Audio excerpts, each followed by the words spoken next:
And therefore, we find that where the Catholic Church is, it's going to inundate the whole of life. This is going to happen. That's why G.K. Chesterton says, you can tell a Catholic by the way he climbs a tree. There's a Catholic way of climbing a tree, and there's a Protestant way of climbing a tree. It just comes out. We act different when we're Catholic. And for instance, you roll out of bed, you get on your knees, you say your morning offering, then you get up and start cursing everybody. And the fact is that there's a Catholic way to sin, there's a Catholic way to do good. There's just something, the Catholicity is in the blood, and it somehow spreads. And so that the oneness cannot stay in the mind. It cannot stay in the sacraments. It cannot stay in the church. It cannot stay in the sacrifice. It can't stay in obedience to the Pope. It spreads into the holiness, which is the person's, not just obedience, but the holy person, and the holy places, and the holy things, and the holy times. But then it then must become Catholic. These things must be Catholic. We find that whenever you are in a church that belongs to God, that church desires to be everywhere. Catholicity is essential to the Catholic, to the church founded by God. In fact, it's the most obvious element, and that's why we call our church the Roman Catholic Church. It's the Catholic Church, because it's the church which wants God in everything. It's a church that wants God in your marriage, wants God in your children, wants God in your clothing, wants God in your business, wants God in your country, wants God in every element of your society. That's what our church is about. It's a universal takeover. The church is going to be Catholic. It's going to be everywhere, wherever that church is, it's going to be Catholic. And then, of course, apostolic, which flows from it. It's an obvious effect. Apostolic means it comes from God, goes back to the apostles. That's one half of it. But the other part is the church spreads. The church does not want to remain for the elect. It does not want to remain inside of the priest or inside of the Catholic faithful. It wants to spread to the whole world. There's something, because God wants all things to Himself. God has made, I am a selfish God. God is apostolic. God has made all things for Himself. So that same thing. God has made all things for Himself. He wants to bring all things to Himself. All things, apostolic. For Himself, holy.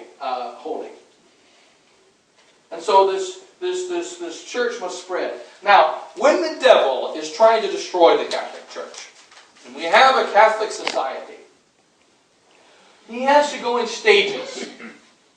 Since one is, what we're after is to kill the unity of the faith. But you can't go directly to the faith, because you can look at holiness, Catholicity, and apostolicity as like walls around oneness. If you try to attack the oneness directly, it won't work. You won't be able to get to it. So you've got to first tear down the outer wall of apostolicity, then you tear down Catholicity, then you tear down holiness, and now you're free to destroy the faith. That's what's been happening down the last 500 years. For instance, previous to the Protestant Revolution of 500 years ago, every Catholic knew that you had to spread the faith. Everybody needed to be Catholic. Everybody in Europe was Catholic. Everybody knew that wherever the Catholic went, he had to spread the faith. This was in the heart of the Portuguese and in the heart of the Spanish. When they got on their ships and they went to India and they went to Africa and they went to the Philippines and they went all over the world, what did they do? They carried the cross and they carried the crown. They didn't just carry the crown, and they didn't just want gold. They knew that wherever they went, if they discovered a new land, this land must be for Christ, which is why when Christopher Columbus landed on the first island that he saw in the New World, they called it San Salvador. First thing he did was plant the cross. And this was the practice of the Spanish and the Portuguese, wherever they went. They knew the church is by nature essentially apostolic, and they lived for that apostolic. But what happened? In the 1500s, in the 16th century, the Protestantism, and the Lutherans, and the religious wars. And the religious wars, the Catholics and Protestants are killing each other. So what happens? Let's stop killing each other. You accept to live in your little Protestant church, which is stolen from the Catholics, and we'll accept to live in our Catholic church, and you'll be on 4th Street, and we'll be on 3rd Street, and we'll live in peace. We won't bother you, you won't bother us. Apostolicity begins to die. still keep their Catholic faith. But the apostolic begins to die. Then the Catholic begins to go. Because you know that Protestants, they believe you've got a faith alone, right? Faith alone. You don't need the places, the things, the times. You just need faith alone. You don't need the life of virtue. You don't need to make the religion all of your life. You have to live a natural life in society, and then you go to church on Sunday and you praise the Lord, and you go and sin on Monday. And then the Lord forgives you because you've got the faith. Remember, Martin Luther said, sin boldly, believe more boldly. So the belief makes up for the sin. Sin boldly, but believe more boldly. So the Catholicity begins to diminish. Because we believe in the faith, but we don't need the faith to be in business. Because we're making business with Protestants. So it might be, like for instance they do in St. Mary's, Kansas, at the St. Mary's Marble, for instance, in St. Mary's, Kansas, at the Catholic marble shop, they have 150 employees, and at noon, the bell, everybody stops, the bell rings, and they say the Angelus. And the priest comes in and blesses the place every year at the Easter time. And they say prayer at the beginning of the workday. They say prayer at the end of the workday. The Our Father, the Hail Mary, and the Glory Be. And they say Catholic prayers. Now, once you have Catholics and Protestants together, now the Protestants are going to kill the Catholics. The Catholics are going to kill the Protestants. So let's take prayer out of the workplace.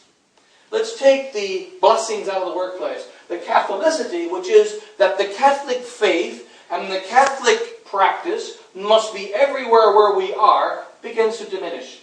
The next stage, holiness goes away. Church is the place where to be holy, and we don't need to be holy outside the church. And the spiritual begins to be diminished and diminished and diminished. So that the men no longer go to church. Only the women go to church. And the holiness goes away and goes away and goes away. And the visibility of the faith diminishes and diminishes and diminishes until finally we come along with the 20th century and the 19th century with the Protestantism, with the evolution, the 20th century with modernism, the outgrowth of this evolution. And then we no longer need the Catholic faith to go to heaven. Vatican II rips apart the unity. Vatican II destroys the unity. Now, the same steps can be found in the history of the Society of St. Pius X. You go back before 1994. Before 94, we're spreading all over the world. And we are in so many countries, priests everywhere, showing the Saint of Mass, answering the calls of the faithful. And there was a big outcry. At the time, it seemed very reasonable. I remember I was ordained that year. And I remember that, you see, in the days of Father Schmidberger, we used to make fun of Father Schmidberger all the time. We are in Sri Lanka, and there are the priest is in Sri Lanka, and there are 3 faithfuls, and the 2 faithfuls traveled with the priest, and the other faithfuls that was in Sri Lanka couldn't make it for the Mass, but the church, the society now has a place in Sri Lanka. And then we have another place here where there are 2 faithfuls, and there's another place there where there's 5 faithfuls, and so they have this, we're on a map, we can say we're in Sri Lanka, and we are in India, and we are in all these countries. But when you see the number of faithfuls, it's not very many.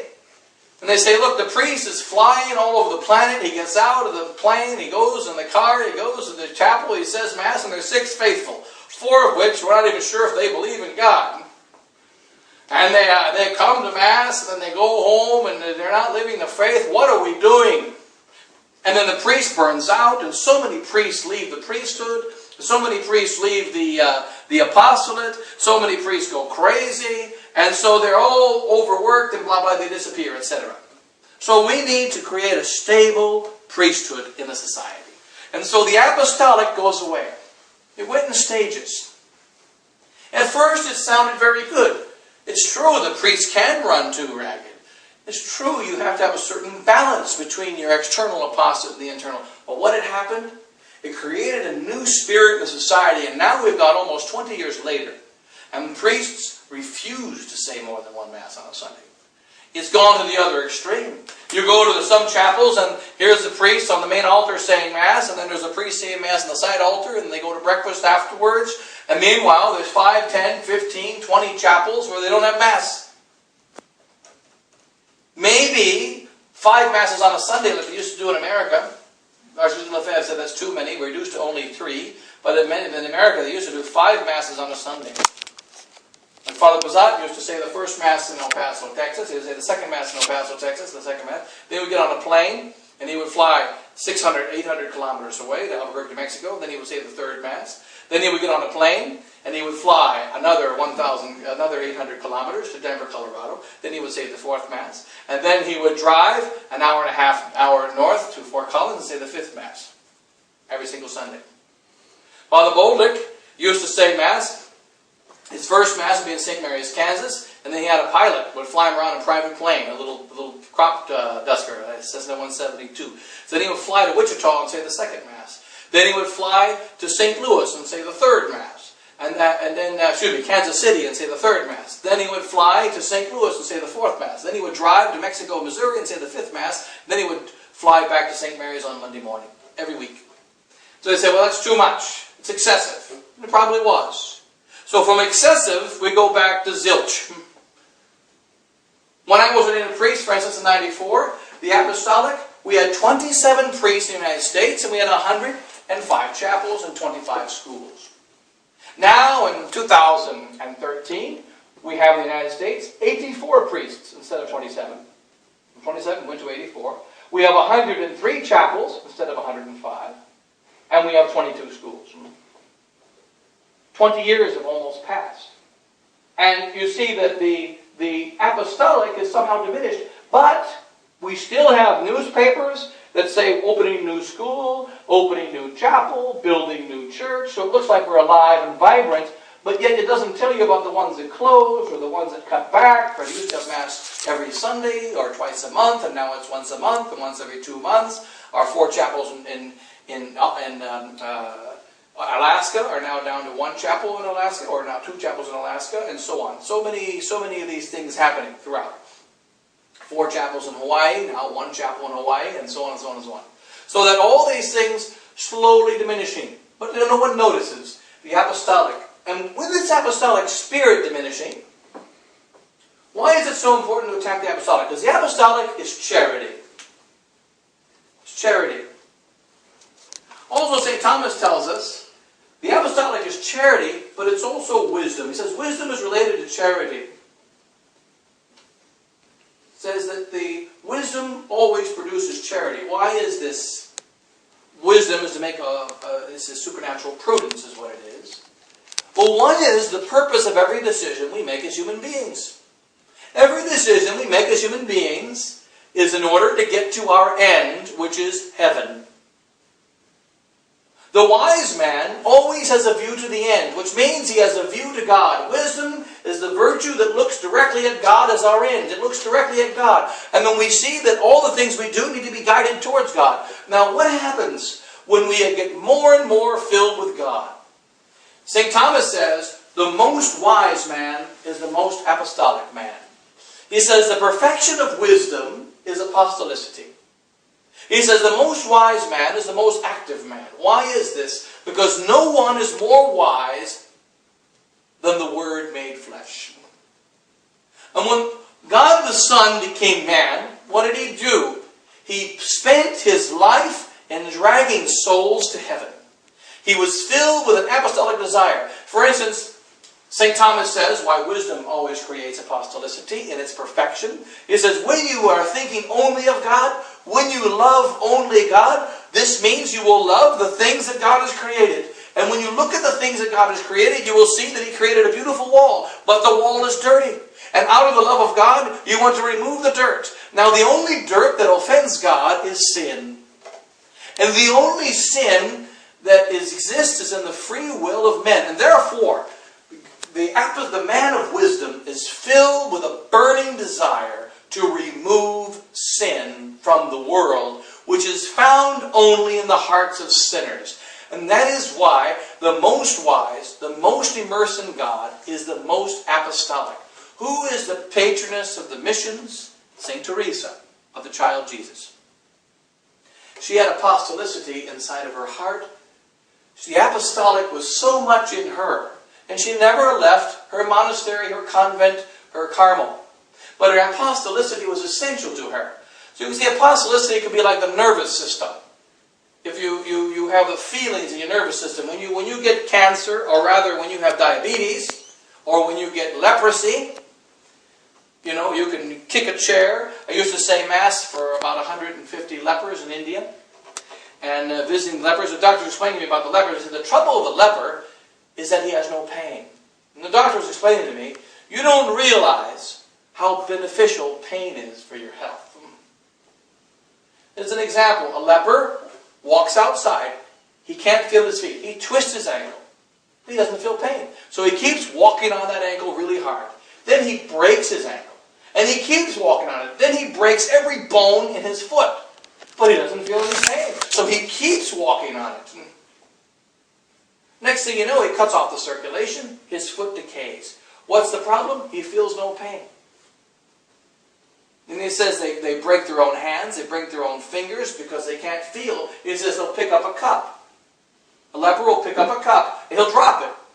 So what do? You hold it really tight. He doesn't know he's holding it really tight. He doesn't know that he's cutting off his own circulation. He doesn't know he's damaging his own muscles. He's holding it as tight as a human being can hold it, but he doesn't know that because he can't feel. We begin to lose our feeling when we lose this apostolic spirit. It's the charity of the church spreading out. The apostolicity began to be lost when Bishop Fellay became superior in 1994.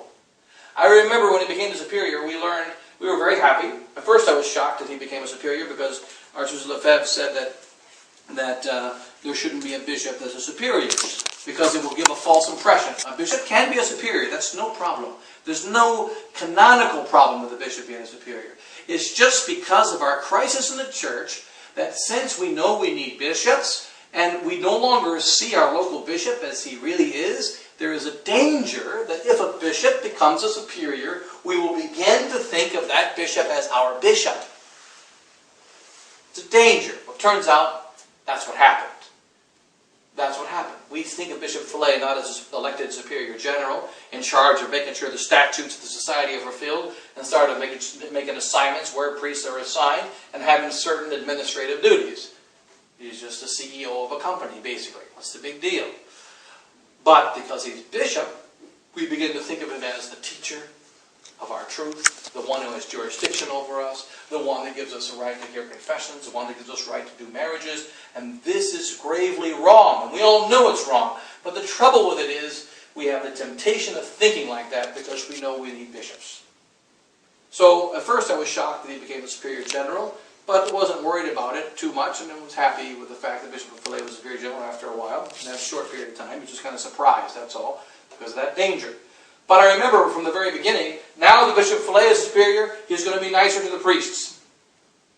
We're not going to be having so much apostolic activity like we did before. We're still going to be apostolic, but there's going to be a toning down because he's Swiss and he moves slowly anyway. You know, and Father Chazelle said he was talking to a Swiss man, and he says the particular canton where Bishop Fellay is from, he said, you know what, all Swiss are known as slow. But then the canton in which Bishop Fellay is, known by the Swiss as being too slow for the Swiss. And within the canton in which Bishop Fellay is, Econ is known as the ones that are too slow for the people that are too slow inside of the canton, which is too slow for the Swiss, which are too slow for the rest of the world. And so that's what he says. He's not in any hurry, and it's moved so slowly, so slowly. And so he said, we're going to calm down the SSPX. We're going to continue to say Masses, but we're going to focus on the priests. And it sounded very good. But what happened over time is the focus on the priests became selfishness. What are we building right now? Beautiful rectories. We're building beautiful rectories. We're building beautiful $50 million seminaries. But we don't have money for a church in St. Mary's, Kansas. Those people are too poor. And we don't have money. If we got $80 million to build a seminary, why don't we build the church for the people in St. Mary's, Kansas? In the old days, We would be building churches and churches and churches. Now we're having nice rectories. And it became really clear to me when we were landing in Denver. And Denver is a church. I used to have a church and built a church in Denver, a big, beautiful church. And when you're landing in the airplane, you could see all the houses, and then St. Isidore's, because it's right next to the airport. And so you're looking out the window, and a couple times ago, I was landing there, flying in. I look out the window, and you see junkie house, junkie house, junkie house, junkie house, beautiful castle. That's the priory. And then junkie house, junkie house, junkie house, and the church. It wasn't even planned that way. It's just what happened. Because that was donated to us. So it wasn't even really planned that way. It just kind of worked out that way. And then, so we have all these beautiful rectories and these magnificent houses for the priests. And the seminary is going to be there for a beautiful place for 80 million euro seminary that's going to be built, a $50 million seminary, $60 million seminary that's going to be built in order to have a beautiful place for the young men that are priests. And so it started off as balance. It ended up with evil clericalism, the apostolicity going down. That was phase 1. Phase 2, Catholic. Catholic. What do we mean when we say the church is Catholic? The Catholic Church wants to be in everything. It's got to be everywhere. Catholic workplace. Now what happens? The New Society of St. Pius X, we see a diminishing of a Catholicity. What does this mean? Avoid politics. The New Society, the new SSPX. Avoid politics. Don't mix religion and politics. For instance, Holocaust denying is the most grave of all possible sins. And we've got to keep with a religious teaching, but not become too political. Avoid politics. Avoid no end of the world stuff. No talk of conspiracy.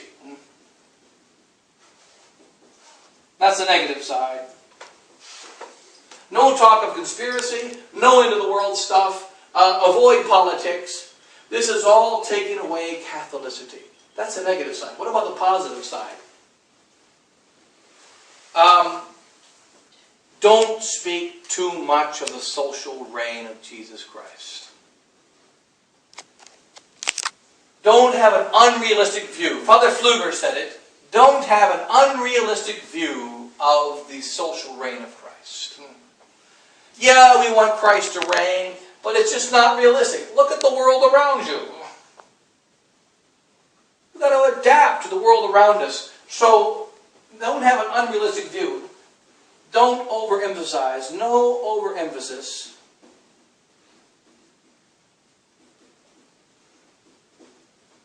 On social kingship. Christ the King. He still teaches the King. No social arrangement with Christ the King. I only write on the board because it makes me feel good. No one can read it, but that's because you can't read it. So no overemphasis on Christ the King, or on modesty, for instance. Throw out TV, no TV. All these things we used to talk about all the time. You know, remember the priest would take out the TV and they would shoot a hole in it, and then we say throw out your TV, ladies wear dresses, and now we say be balanced. I heard a priest told one of our faithful, I would say the name, but I don't want to say the name, but a French priest told one of our faithful in the United States. He says, you people in America, the SSPX, traditional people, you're too strict on this dress thing. We're very strict. We tell you wear dresses all the time, every day, all day, and so on. Right? No pants, etc. And so he says, you're too strict on this kind of thing. He says, you know what? A girl who wears a dress and goes in the inner city is asking to be assaulted. She should be wearing her jeans. That's an SSPX priest speaking. Now, it started with, let's not overemphasize these things. Let's not talk too much about these things. And besides, you can be a Catholic and still have a TV. You can be a Catholic and still have imperfections and modesty of dress. And the social kingship of Christ, of course we believe in it. But, this isn't the time. these people are worshiping Satan, you know. I mean, let's not overemphasize it. If you look at the book here, pull out that little book of Father Tam. There used to be many and many of these books.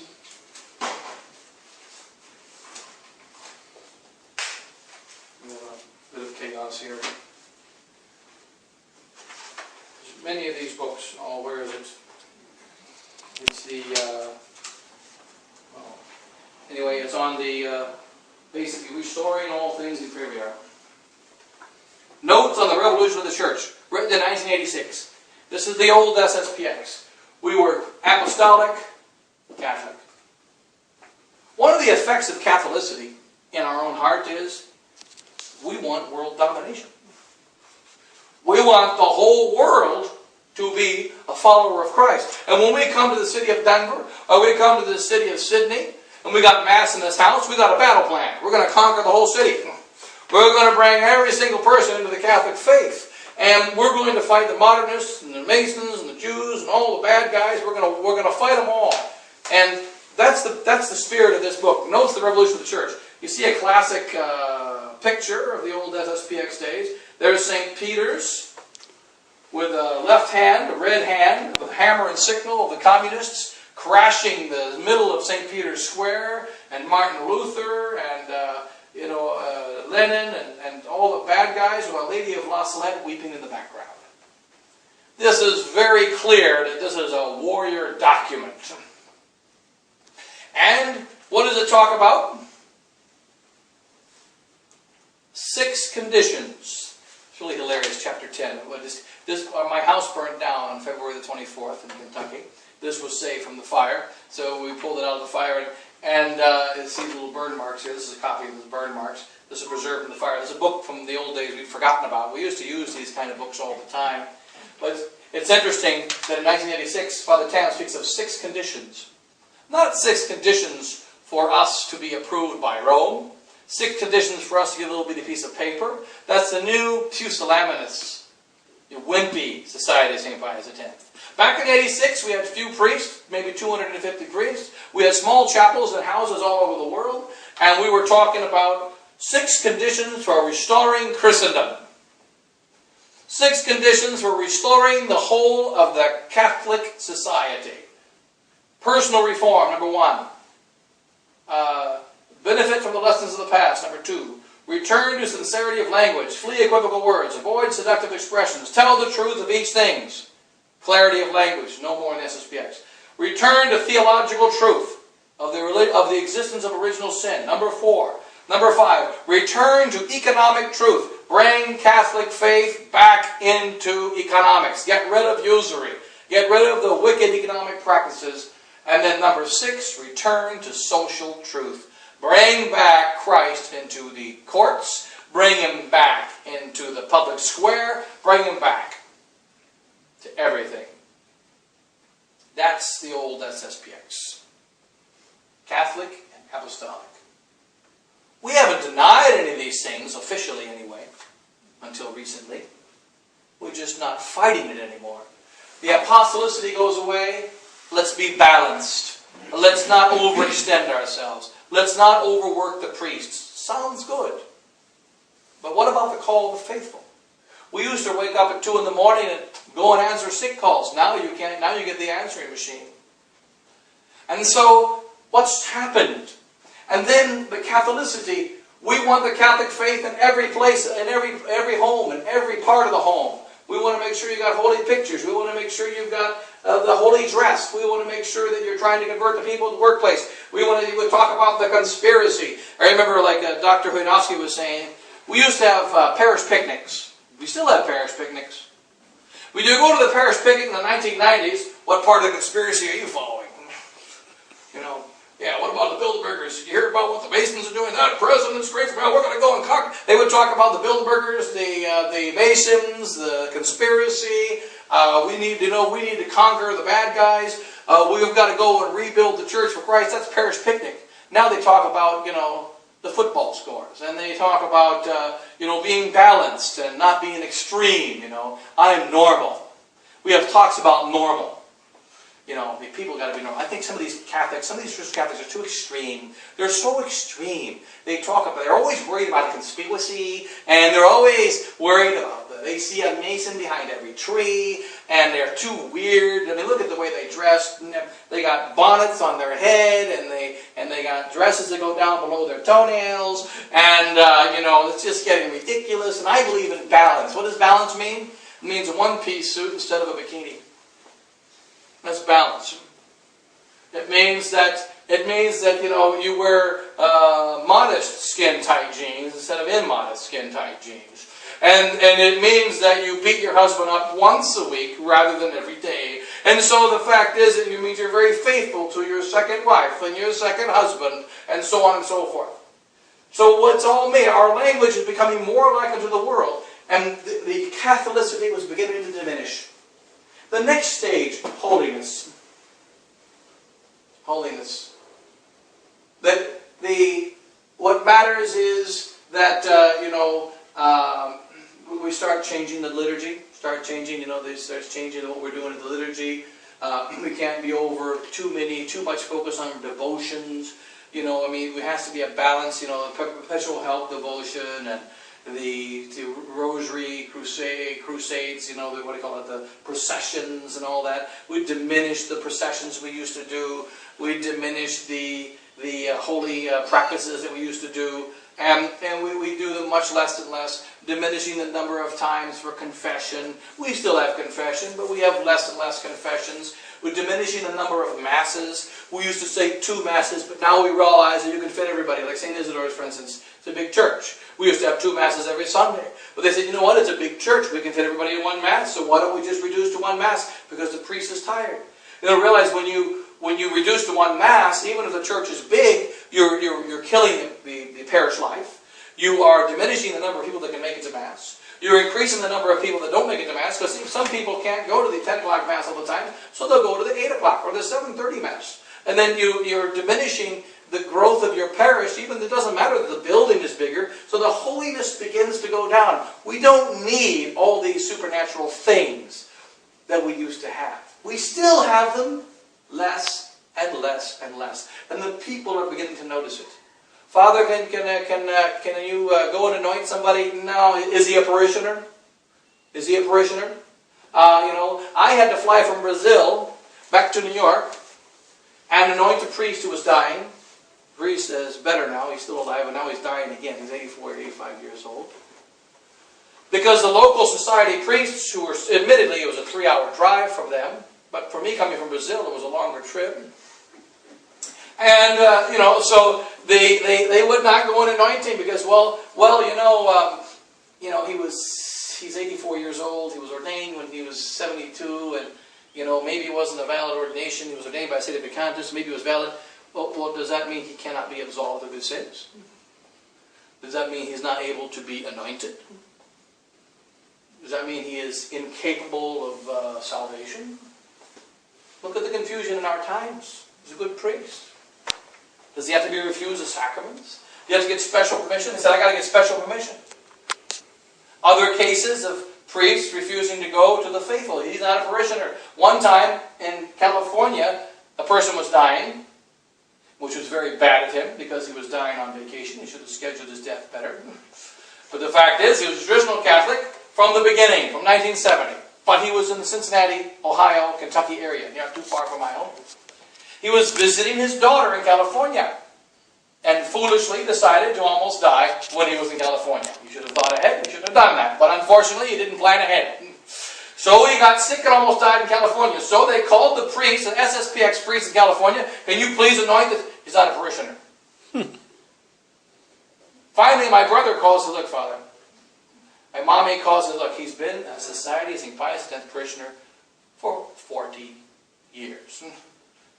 But he doesn't go to California every week for Mass because it's a really long trip. He lives in Kentucky. It's closer for him to go to the Mass that's been there for the last 30 years than it is to travel 2,000 miles to be one of your parishioners. But he's dying right now. And he's a Catholic. And not only is he a Catholic, he's a traditional Catholic. My brother was going to fly from Kentucky. He was on vacation at the time. He was going to fly 3,000 miles to anoint the man. And finally, the priest agreed to go and anoint him. But it was a battle. These are the diminishings of the holiness. You know, in the 1980s, there were many Catholics came to the Latin Mass simply because they called every church at 2 in the morning because Grandma was dying. And then they called, you know, St. Bimbob's Church, the local SSPX church.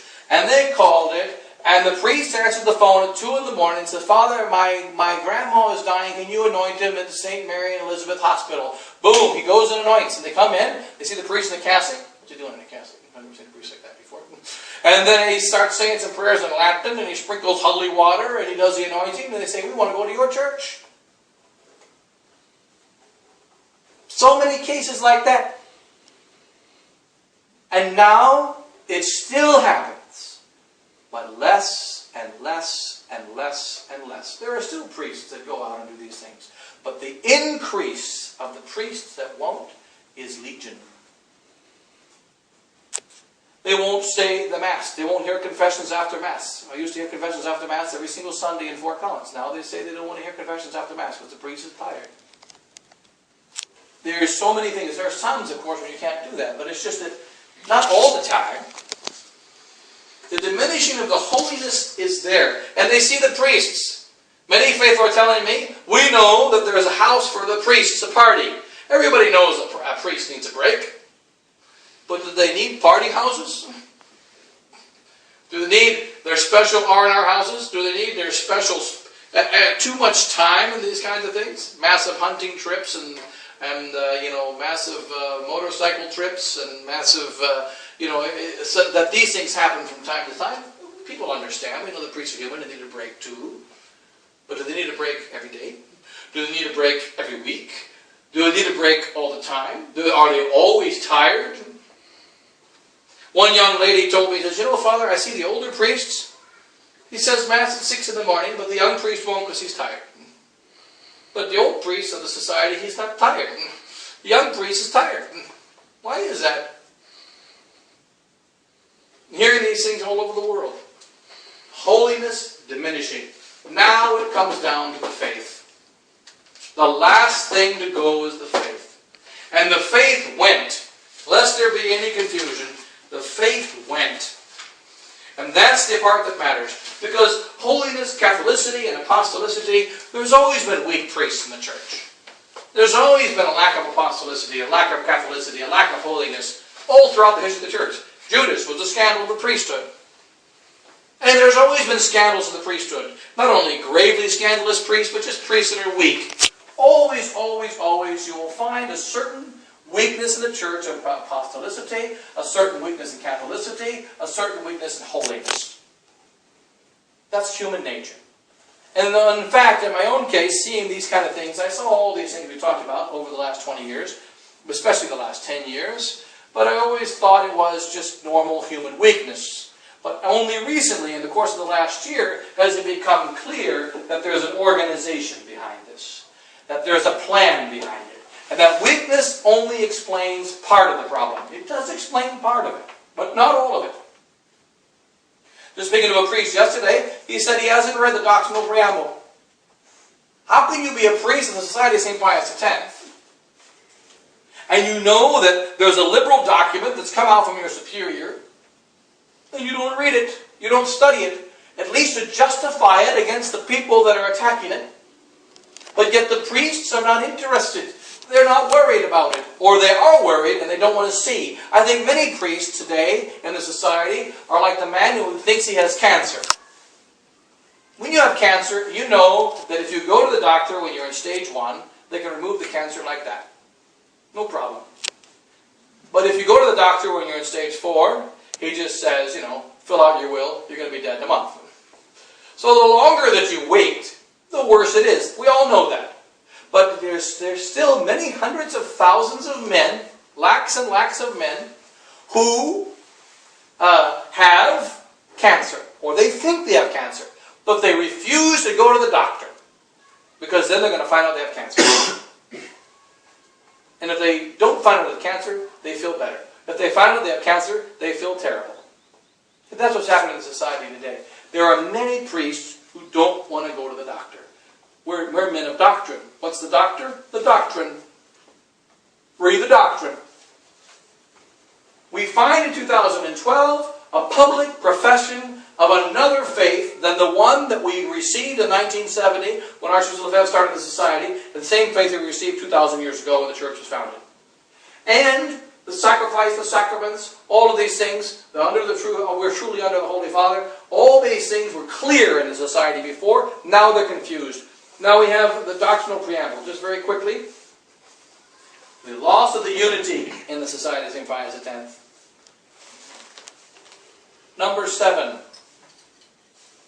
Number 7, the doctrinal preamble was written April the 15th, 2012, was sent by Bishop Flay to Rome as a doctrinal statement of what we believe, what we declare, what we accept about Vatican II and the Council.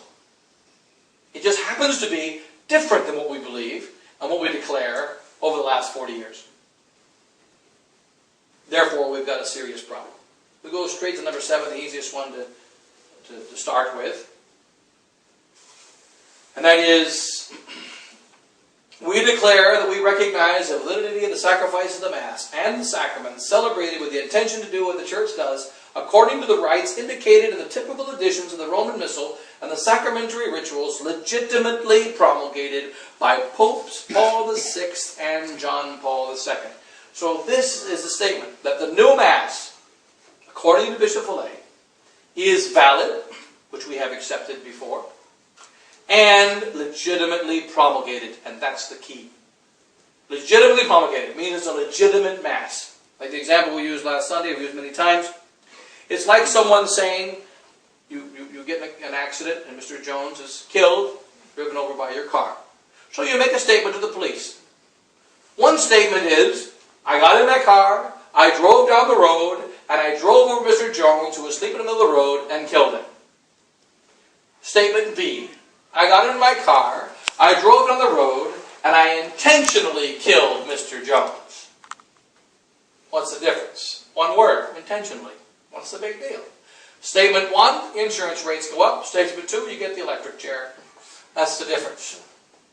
The first one is called car accident, causing your insurance rates to go up. The second one is called murder, which means you are electrocuted or hung by the neck until dead. There's a big difference between killed Mr. Jones in your car and intentionally killed Mr. Jones in your car. So likewise, there is an essential difference between saying the new Mass is valid, which was promulgated by Pope Paul VI, and saying the new Mass is valid and legitimately promulgated by Pope Paul VI. This means that the new Mass is good. If the new Mass is good, then we have no right to tell people not to go to it. And yet we know, we've always said that. I talked to a priest yesterday. I said, do you accept the new directions of society? He says, I think it's the same as it always was. Well, I said, well, the new society says in the doctrinal preamble that the new Mass is not only valid, but legitimate. Do you accept, Father, that the new Mass is valid and legitimate? He says, I accept it's valid, but I do not accept that it's legitimate. It is an illegitimate Mass. Correct. Very good. Then you are against the new position of the Society of St. Pius X. And he said, I don't know. I haven't read it yet. I haven't read it yet.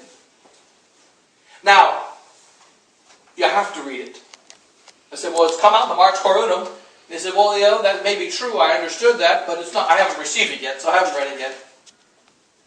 But it is available on the internet. It's very clearly there.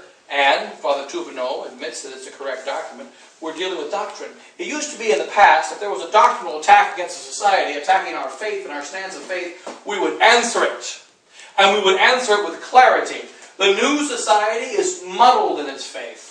The new society is collapsed in its faith. And know this, it can't collapse in the faith unless it first loses some holiness and some Catholicity and some apostolicity. And if we look down the last 20 years, we will see the steps, which are the steps of corruption.